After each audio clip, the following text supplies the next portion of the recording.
Assalamualaikum warahmatullahi wabarakatuh. Masih bersama saya Ainah Jawiyah dalam mata kuliah Analisis Informasi Keuangan. Bahasan materi kali ini adalah overview dari analisis laporan keuangan itu sendiri. Analisis laporan keuangan adalah suatu alat atau teknik atas laporan keuangan perusahaan untuk menghasilkan estimasi dan kesimpulan yang berguna dalam menganalisis suatu bisnis. Ya, jadi analisis laporan keuangan ini dapat mengurangi ketergantungan terhadap firasat, tebakan, intuisi dalam pengambilan keputusan.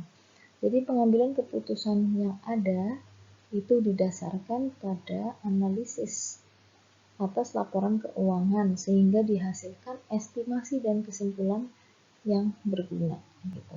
Jadi analisis laporan keuangan itu sendiri merupakan bagian dari analisis bisnis. Analisis bisnis akan menganalisis prospek dan juga risiko untuk mengambil keputusan bisnis. Contoh keputusan bisnis itu adalah equity and debt valuations, credit risk assessment, earnings predictions, audit testing, compensation negotiations, dan lain-lain. Nah, dengan menganalisis lingkungan bisnis, strategi, posisi keuangan, dan kinerja. Jadi analisis bisnis ini cakupannya lebih luas daripada analisis laporan keuangan. Karena selain menganalisis informasi keuangan, dia juga menganalisis lingkungan bisnis dan juga strategi-strategi perusahaan. Nah, tipe utama analisis bisnis itu ada dua, yaitu analisis kredit dan juga analisis ekuitas. Analisis kredit terdiri dari dua, yaitu liquidity dan solvency. Liquidity akan melihat kemampuan perusahaan dalam membayar utang jangka pendeknya, sedangkan solvency melihat kemampuan perusahaan untuk membayar utang-utang jangka panjangnya. Dalam equity analysis terdapat dua teknik, yaitu technical analysis dan fundamental analysis. Kalau technical analysis, kita akan menggunakan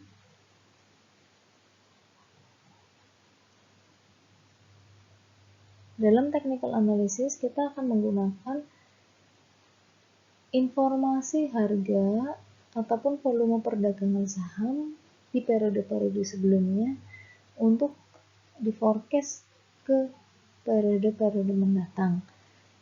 Sedangkan fundamental analysis kita menggunakan informasi-informasi, baik informasi keuangan maupun informasi perusahaan lainnya untuk menilai apakah perusahaan tersebut layak untuk diinvestasikan dengan cara menghitung nilai intrinsik perusahaan.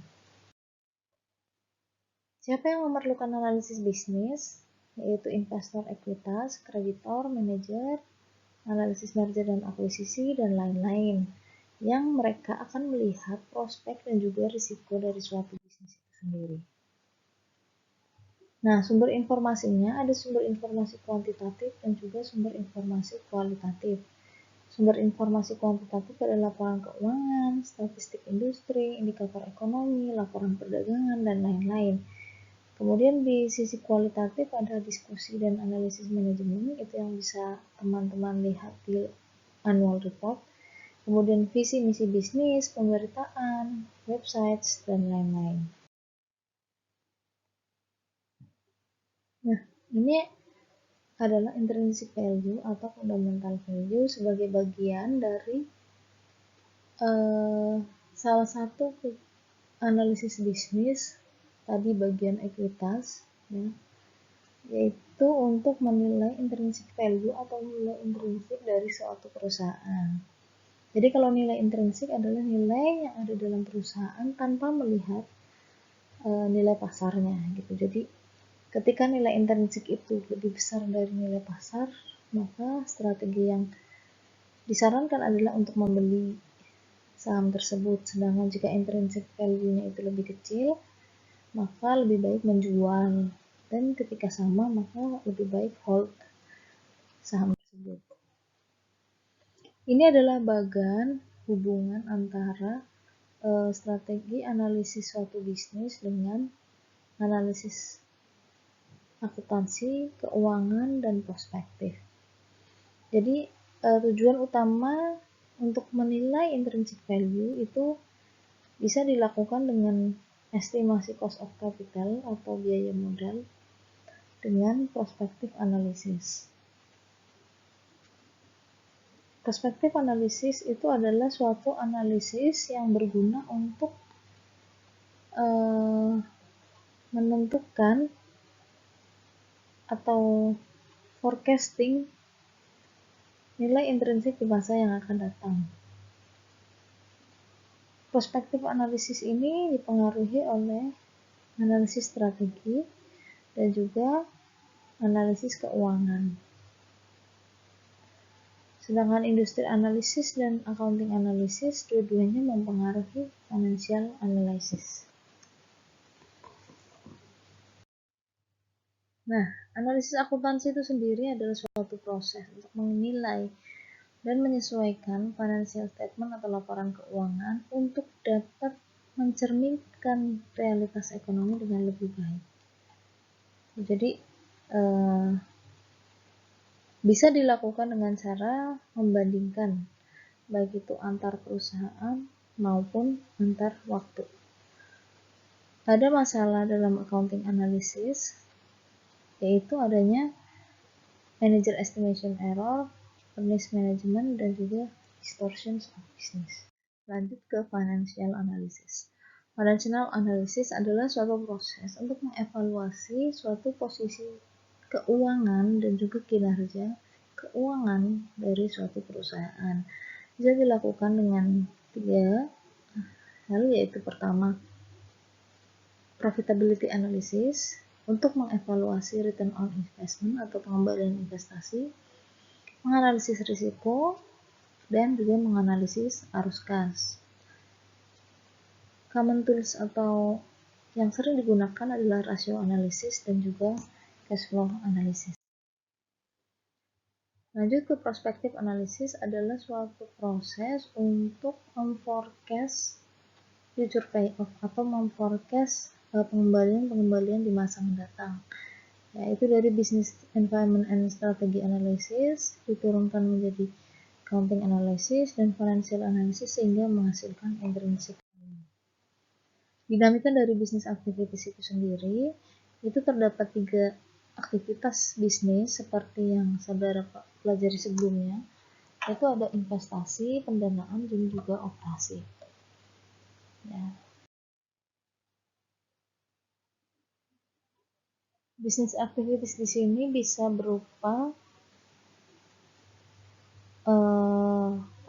yang perencanaan, yaitu menentukan goals atau tujuan, ya, mulai dari pricing, taktik, promotion, projection, obstacle, opportunities, dan lain-lain. Sedangkan untuk financing activity sendiri adalah menilai sumber-sumber dari pendanaan perusahaan, ya. Dari mana sih pendanaan perusahaan itu bersumber? Bisa dari ekuitas dan juga bisa dari utang. Untuk di aktivitas investasi itu bagaimana cara mengolah sumber-sumber yang sudah didapatkan dari aktivitas financing. Misalnya diinvestasikan dalam pembelian aset tetap maupun investasi jangka panjang lainnya. Untuk operating itu ada revenue and expense from providing goods and service. Jadi aktivitas operasi sehari-hari perusahaan dalam menjalankan core bisnisnya atau bisnis utamanya. Misalnya usaha dagang berarti core bisnis atau aktivitas operasinya adalah jual beli barang dagangan, atau perusahaan manufaktur. Jadi aktivitas operasinya adalah mulai dari pembelian bahan baku sampai penjualan barang jadi. Itu.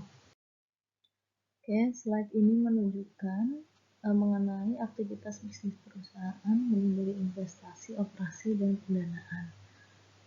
Pendanaan berfokus pada sumber pendanaan perusahaan, dari mana perusahaan mendapatkan dana, yaitu bisa dari kewajiban atau utang dan juga modal. Nah, Kemudian dari sisi investasi sendiri, dari pendanaan yang sudah didapatkan akan diinvestasikan kemana, baik itu investasi di aset tidak lancar maupun aset lancar. Kemudian di sisi operasi adalah berfokus pada core bisnis atau bisnis utama perusahaan. Seperti produk perusahaan manufaktur, maka operasi utama bisnisnya adalah mengubah bahan mentah menjadi barang jadi. Otomatis aktivitas operasinya akan berkutat pada penjualan, kemudian harga pokok penjualan, dan seterusnya yang kemudian dapat tercermin pada laporan laba rugi perusahaan. Ini jenis-jenis laporan keuangan yang sudah sering saudara pelajari. Nah, ini adalah linkage atau hubungan antara laporan-laporan keuangan perusahaan, ya. Jadi mulai dari laporan posisi keuangan, hubungannya dengan arus kas, hubungannya dengan income statement, dan juga hubungannya dengan statement of stakeholders. Terima kasih. Demikianlah kurang lebih presentasi saya. Mohon maaf jika ada kekurangan. Terima kasih. Wassalamualaikum warahmatullahi wabarakatuh.